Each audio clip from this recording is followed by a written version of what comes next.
So I was able to come in with a different approach, and I was able to be kind of an asset to the treatment team that they didn't really have necessarily.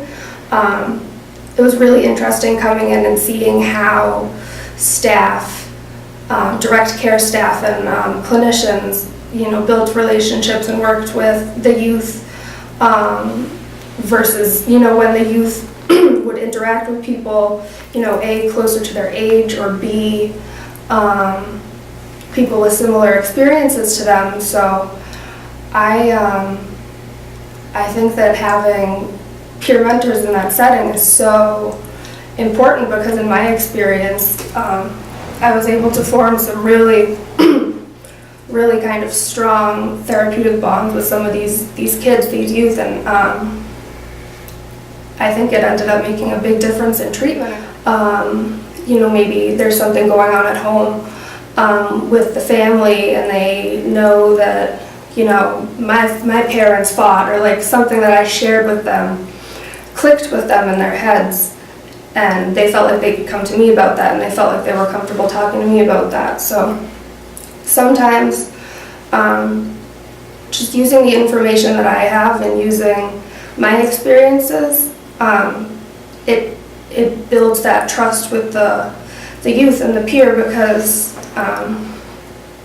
they know that I'm not going to judge them necessarily when they come to me with something, versus going to a clinician and worrying that there's going to be this huge whole clinical conversation right after it. Like, sometimes you just need someone to listen. And the nice thing about being a peer mentor is that you work with the treatment team. So using that relationship that you build with the youth and going into meetings and having that youth advocate for themselves and working things out beforehand, and coaching how to communicate with the clinical team and with their family, as someone who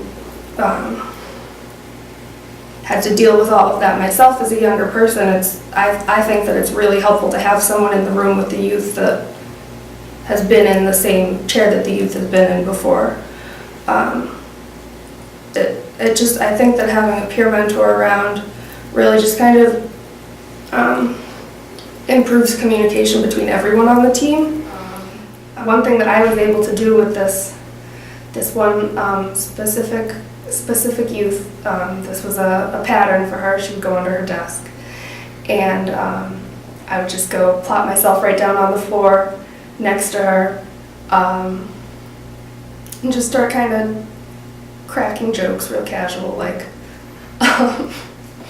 And it was something that I alone was able to kind of do with her in a way that was able to kind of get her to giggle a little bit, or get her to, say a couple things, because she would be nonverbal. I kind of used my own experiences and my own thought when I was, observing the situation.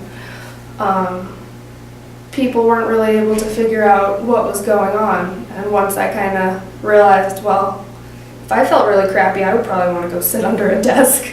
I was able to kind of come up with a little intervention for whenever she ended up under her desk. We actually ended up adding it into her treatment plan, and it included, cracking jokes about SpongeBob and making tea and getting a weighted blanket. And it all seems like such simple things, but the disconnect is when the young person can't communicate that.